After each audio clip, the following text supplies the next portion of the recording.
मैं क्या करेगा बाबा जान के। गजब बेइज्जती है। What's up everybody, this is Rohit and welcoming you all in this channel as for studies। और इस वीडियो में यार हम electric charge and field class 12 का एक और डेरिवेशन स्फेरिकल सिमेट्री की वजह से करने वाले हैं। थिन चार्ज स्फेरिकल सेल की वजह से इलेक्ट्रिक फील्ड फाइंड करने वाले हैं और आपका एक insulating sphere charge insulating solid sphere की वजह से इलेक्ट्रिक फील्ड फाइंड करेंगे। तो दोनों डेरिवेशन को हम जल्दी से ही शुरू करते हैं और सारे केसेस देखते हैं। R is greater than capital R is less than capital R, इस तरह के सभी केसेस के लिए देखेंगे। तो चलिए इस वीडियो को जल्दी शुरू करते हैं। सब्सक्राइब कर दीजिए इस चैनल को, बेल आइकन को प्रेस कर दीजिए। पता नहीं जी कौन सा नशा करता है। जा पूछ क्या? सुनो, शांति से मेरी बात सुनिए। तो ये डायग्राम आपके सामने मैंने बना रखा है। ये थिन चार्ज स्फेरिकल सेल को डिस्कस करने वाले हैं हम। ये स्फेरिकल सेल है जो कि हॉलो है और थिन है और उसमें हम पॉजिटिव चार्ज क्यों दे रखा है। अब पॉजिटिव चार्ज दे रखा है तो इलेक्ट्रिक फील्ड की डायरेक्शन कहाँ जाएगी? अवे फ्रॉम दी चार्ज जाएगी, away from the positive charge जाएगी। और स्फेरिकल जो शेल है उसमें पॉजिटिव चार्ज है और ये इलेक्ट्रिक फील्ड है। अभी हमने पहले केस, यहाँ पे 3 केस पॉसिबल है। Small are is greater than capital R, small are is equal to capital R और small are is less than capital R. हम पहले इस केस को देखने वाले हैं और small R capital greater than capital R. तो इस पॉइंट पे मतलब एक इक्वल, मतलब इस सेंटर से हर एक आर दूरी पे, स्मॉल आर की दूरी पे इलेक्ट्रिक फील्ड इक्वल पाई जाएगी। इसलिए हमने बढ़िया सा एक जो सबसे अच्छा सुटेबल गॉसियन सरफेस हो सकता है जो कि स्फेरिकल ही हो सकता है, उसको हमने यहाँ पर ले लिया है। क्यू चार्ज इसको दे रखा है हमने। तो और कैपिटल और स्फेरिकल जो शेल है उसकी जो रेडियस है वो कैपिटल आर है। तो अब हम निकालने वाले हैं इलेक्ट्रिक फील्ड इस पॉइंट पे। अब इस इलेक्ट्रिक फील्ड को निकालने के लिए हम पहले ट्रेडिशनल मेथड यानी phi is equal to enclose surface के लिए vector E dot vector D S के थ्रू से हम फाई निकालेंगे। उसके बाद हम गॉस लॉ के थ्रू इसको इक्वेट करते हुए हम यहाँ पे इलेक्ट्रिक फील्ड फाइंड कर लेंगे। तो बिना समय को खराब करते हुए शुरू करते हैं। देखो क्या करना है। फाई जैसे मैंने ये फॉर्मूला बताया। अब फाई के क्या है, आप इसको ऐसे लिख सकते हैं, vector E dot D S है तो vector E D S cos theta लिख सकते हैं आप। अब E D S cos theta आपने लिख लिया। अब यहाँ पे आप एन कैप देखेंगे कि स्फेरिकल सरफेस का भी एन कैप रेडियली ही होता है। तो आपने एन कैप इधर दिखला दिया और जो थीटा एंगल आपको मिला वो 0 डिग्री मिला इलेक्ट्रिक फील्ड और एन कैप के बीच में। तो थीटा कॉस, जो कॉस आपका 0 डिग्री होता है 1 होता है, तो कॉस ये आपका 1 हो जाएगा और आपकी जो इलेक्ट्रिक फील्ड बाहर आ जाएगी क्योंकि वो हमें निकालना है। और डी एस आपका 4 पाई स्मॉल आर स्क्वायर हो जाएगा, 4 पाई स्मॉल आर स्क्वायर हो जाएगा। उसके बाद क्या करना है, आप गॉस लॉ लगाना है। गॉस लॉ लगाना है आपको। गॉस लॉ के थ्रू क्या होगा, गॉस लॉ की क्यू इंक्लोज्ड, यानी इसके अंदर जितना भी इस गॉसियन सरफेस के अंदर जितना चार्ज जो कि क्यू है अपॉन एप्सिलॉन नॉट होगा। अब इसको क्या करना है, ये दोनों फाई हो जाएंगे इक्वल। अब ये हो जाएगा 4 E multiplied by 4 pi are square. तो ई आ जाएगा 1/4 pi epsilon naught Q upon are square, small R square. तो ये आपकी इलेक्ट्रिक फील्ड हो जाएगी। और यहाँ पर आप एक और चीज़ दे सकते हैं, वो ये है कि जो इलेक्ट्रिक फील्ड है वो आपकी पॉइंट चार्ज की वजह से जो इलेक्ट्रिक फील्ड होती है उसके सिमिलर होती है। यानी अगर मैं इस स्फेरिकल सेल को पॉइंट चार्ज मान लूँ, एक यानी इसका जो पूरा चार्ज है इस क्यू पॉइंट पे सेंट्रेट हो जाए तो भी इसकी इलेक्ट्रिक फील्ड यही आने वाली है। और इसी में हम यार डिस्कस कर लेते हैं r is equal to small r equal to capital R. Small r equal to capital R जब हो जाएगा तो आपकी ये जो पॉइंट पी है वो खिसक के यहाँ पे आ जाएगा। अभी ये क्यू हमने केवल एज्यूम किया था, ये यहाँ पे नहीं है, ये स्फेरिकल सेल ही पर ही कंसंट्रेटेड है। तो इस पॉइंट पी पे ही हमें, इस पॉइंट पी को हमने यहाँ मान दिया, स्मॉल आर आपकी कैपिटल आर हो गया। अब इस वाले केस को हटा देते हैं, गॉसियन सरफेस हम यहाँ पर ही मान लेंगे। हम अपना गॉसियन सरफेस आपका गॉसियन सरफेस और ये स्फेरिकल सेल आपकी कंसंट्रिक हो जाएगी, आपकी कंसंट्रिक कह सकते हैं आप, या फिर ओवरलैप कर जाएगी, ठीक है। और ये आपका गॉसियन सरफेस इधर ही हो जाएगा। आपका जो स्मॉल आर है वो कैपिटल आर के इक्वल हो गया। तो आप जब इक्वल करेंगे, आप जब निकालेंगे तो आप यही पाएंगे कि आपका जो ये इलेक्ट्रिक फील्ड है वो 1/4 pi epsilon naught Q upon capital R हो चुका है। आप यही पाएंगे क्योंकि आपका जो स्मॉल आर है वो कैपिटल आर के इक्वल हो रखा है, गॉसियन सरफेस भी आपका उसी तरह हो रखा है। जब आप फ्लक्स निकालेंगे तो यहाँ पे 4 पाई कैपिटल आर स्क्वायर आ जाएगा क्योंकि दोनों ही आपस में ओवरलैप कर चुके हैं। जब कैपिटल आर स्क्वायर आ जाएगा तो यहाँ पे जब आप निकालेंगे इक्वेट करके तो यहाँ कैपिटल आर स्क्वायर आ जाएगा। तो r small r equal to capital R करेंगे तो आपका यही हो जाएगा। अगर मैं यहीं पर आपका स्मॉल आर, अब इन दोनों केसेस को अलग कर देते हैं। अब यहीं पे हम small are is less than capital R कर लें। मेरा पेन खत्म हो गया एक्चुअली में। तो हम स्मॉल आर को कैपिटल आर के इक्वल कर दें, से कम कर दें, यानी स्मॉल आर को कैपिटल आर से कम कर दें तो हमारा गॉसियन सरफेस कुछ इस तरह बनेगा। लेकिन चार्ज तो यहाँ पर है, लेकिन चार्ज तो आपका यहाँ पर है। तो आप यहाँ से सीधे गॉसियन सरफेस गॉस लॉ से देख सकते हैं बाई गॉस लॉ से ही देख सकते हैं, गॉस लॉ से क्या देख सकते हैं, आपका जो फाई ई है वो phi E equal to Q enclose होता है। अब यहाँ तो क्यू तो यहाँ सरफेस पे गॉसियन सरफेस की जो रेडियस है वो स्मॉल आर है, और स्मॉल आर यहाँ पर आर कम हो चुकी है कैपिटल आर से, तो कम हो चुकी है कैपिटल आर से, तो क्यू इनक्लोज क्या हुआ यहाँ पर 0 हो गया, अपॉन एप्सिलॉन नॉट तो 0 हो गया। तो ये आपका इस केस के लिए हो जाता है। अब यार एक बहुत इंपॉर्टेंट चीज़ जो आपके बोर्ड एग्जाम में पूछी जा सकती है वो होता है यार ग्राफ हमें बनाना होगा। अब यहाँ पर हम देख सकते हैं हमारी स्मॉल आर जो वेरी कर रही है वो 3 केसेस में वेरी कर रही है। एक small are is greater than capital R, small are is less than capital R, एक small are is equal to capital R. तो पहले तो हम वेरिएशन दिखाएंगे, हम पहले ये नोट कर लेते हैं, हम वेरिएशन दिखाएंगे आपका 2 टर्म में। कौन कौन से टर्म में? आपका मतलब 2 वेरिएशन होंगे आपके, एक इलेक्ट्रिक फील्ड का वेरिएशन होगा और एक आपका आर का स्मॉल आर का वेरिएशन होगा। तो यहाँ से आपकी देखते हैं ये आपका एक वर्टिकल वाई एक्सिस हो गया, ये आपका एक्स एक्सिस हो गया, ठीक है। अब ये आपका यहाँ पे इलेक्ट्रिक फील्ड का वेरिएशन हो रहा है, यहाँ पे आपका स्मॉल आर का वेरिएशन हो रहा है। अब यहाँ पे हम 3 पार्ट्स में डिवाइड कर सकते हैं। पहले r is less than capital R, हम मान सकते हैं कि आपका जो कैपिटल आर है वो कैपिटल आर यहाँ पे आ रहा है, ये आपका कैपिटल आर का पॉइंट है। तो r is less than capital R ये हो गया, r is greater than capital R आपका ये वाला रीजन हो गया। अब आप यहाँ पे देख पा रहे हैं कि r is greater than capital R में, तो आर जो आपका इलेक्ट्रिक फील्ड है वो inversely proportional to 1/r² very कर रही है। लेस देन में आपकी 0 है, तो जब आपकी इलेक्ट्रिक फील्ड लेस देन में आपकी 0 है तो इलेक्ट्रिक फील्ड का पूरा जो ये हो जाएगा वो 0 होगा, इलेक्ट्रिक फील्ड का जो मैग्नीट्यूड होगा वो पूरी तरीके से 0 होगा, ठीक है।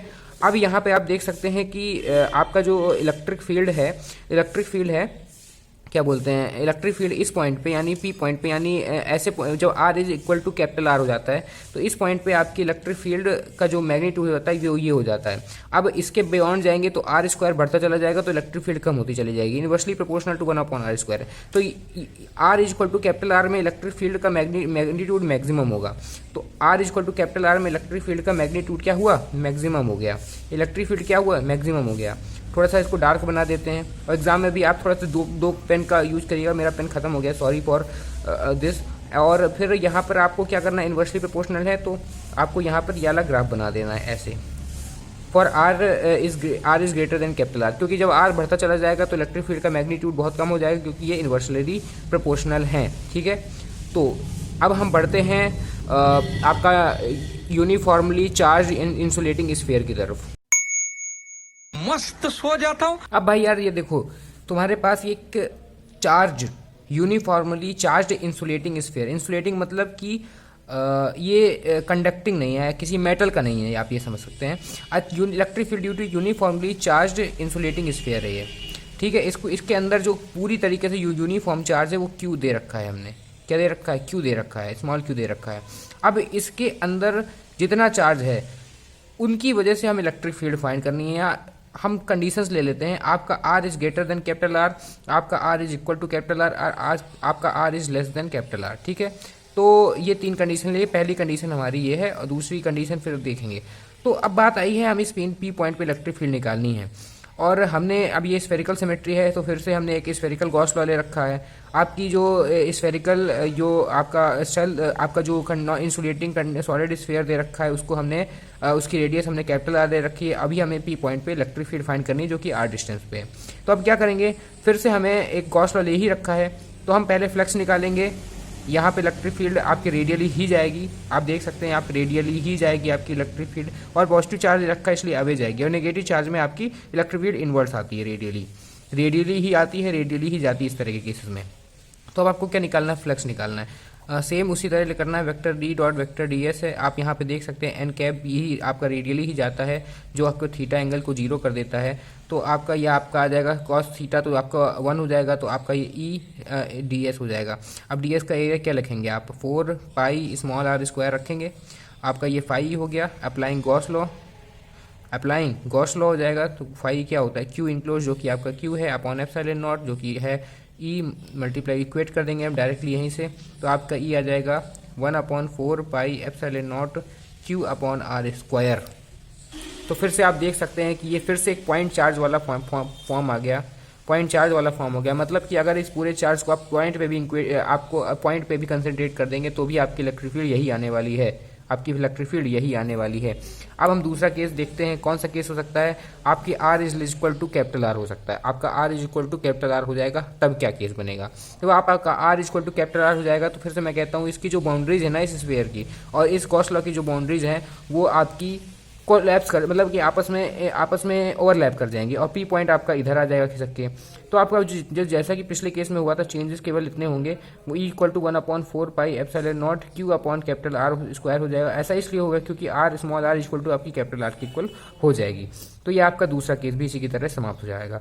बात आती है कि आपका जब r is greater than capital R था तो आपका जो electric field is inversely proportional to r square जैसे कि पॉइंट फॉर्म में होता है। अब बात आती है अंदर वाले की। अंदर वाला एक स्पेशल केस है, उस पर हमें ज़्यादा फोकस करना है। तो चलिए उसके लिए अलग डायग्राम बनाते हैं, अलग तरीके से नई शुरुआत करते हैं। तो अब ये हमारे पास एक नया केस है r is less than capital R के लिए। मैंने कहा ये एक स्पेशल केस है, हमें इसको ध्यान से देखना होगा।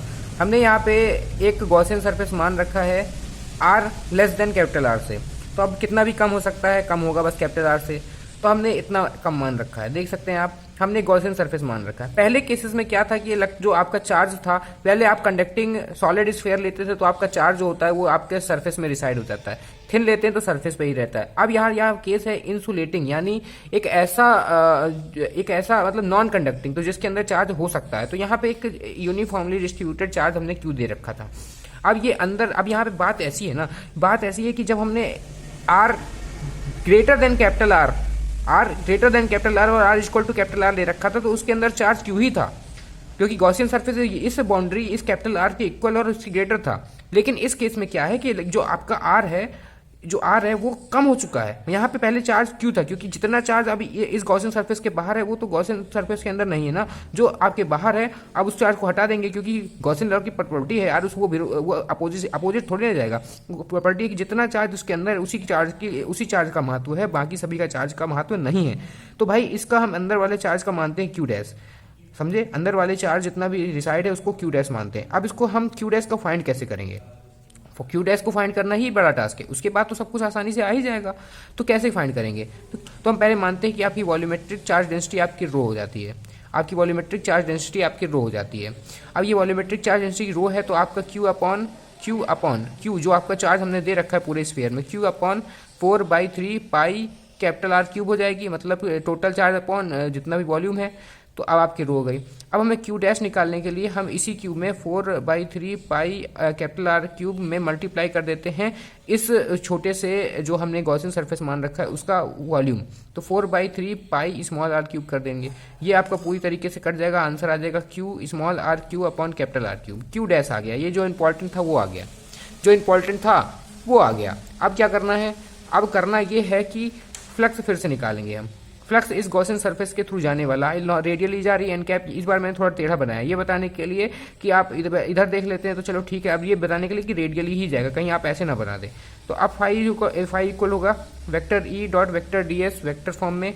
आपका फिर से जो आपका थीटा है वो 0 डिग्री है तो कॉस आपका 0 डिग्री 1 हो जाएगा।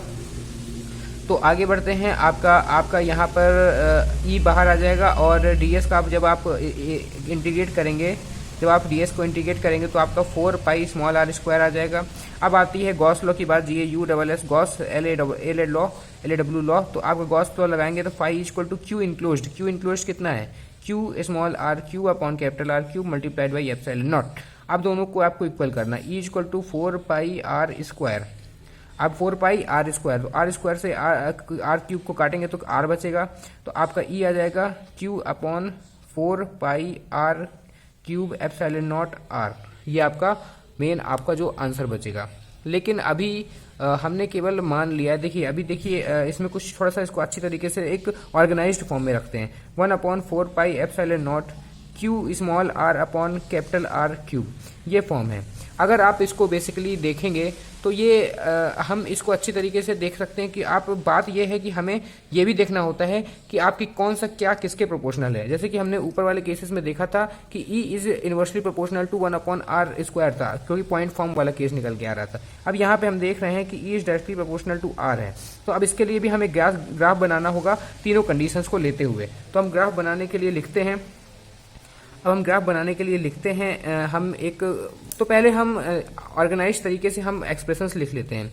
Are is less than capital R, r is greater than capital R और आपका जो r is equal to capital R. तो अब तीनों के लिए फॉर्म के लिए लिखते हैं तो आपका 1/4 pi epsilon naught Q r upon r, Q हमने यही निकाला है अभी, और दूसरे वाले फॉर्म के लिए 1/4 pi epsilon naught Q upon are square, Q upon are square, और तीसरे वाले फॉर्म के लिए कैपिटल आर हो जाता है 1/4 pi epsilon naught Q upon capital R square. तो अब तीनों के लिए हमने लिख लिखा है, तो एक एक करके हम इसको ग्राफ में अपलोड करते हैं। तो अब आप देख रहे हैं ये ग्राफ हमने बना लिया है। आपका यहाँ पे आर का वेरिएशन होता है, ये आपका ई का वेरिएशन होता है। अब यहाँ पे हमने आर मान रखा है जैसे पिछले केस में हमने किया था। अब क्या करना है, आपका r small are is less than capital R, तो आपका प्रोपोर्शनल था, चलिए मान लेते हैं यहाँ तक आता है प्रोपोर्शनल था आपका आर, इलेक्ट्रिक फील्ड जो प्रोपोर्शनल थी आपकी, इलेक्ट्रिक फील्ड प्रोपोर्शनल थी आपकी आर के। अब दूसरे केस में क्या है, दूसरा केस क्या है, r is equal to capital R, तो मैक्सिमम होगा, और इसके बाद जब आर बढ़ता चला जाएगा तो इलेक्ट्रिक फील्ड कम होती चली जाएगी, क्योंकि electric field is inversely proportional to r square, तो यहाँ मैक्सिमम है, तो ये मैक्सिमम केस आपका यहाँ पे आ गया। उसके बाद इनवर्सली प्रोपोर्शनल तो वैसे ही आपका चला जाएगा, तो इस वाले पॉइंट पे आपका मैक्सिमम इलेक्ट्रिक फील्ड मिलता है, और इसकी आपकी इलेक्ट्रिक फील्ड की वैल्यू होती है 1/4 pi epsilon naught Q upon capital R square. उसके बाद ये ई आपका प्रोपोर्शनल इनवर्सली प्रोपोर्शनल होता है आर स्क्वायर के, और यहाँ पे ई आपका डायरेक्टली प्रोपोर्शनल होता है आर के। तो ये रहा आपका पूरा एक्सप्रेशन, खत्म।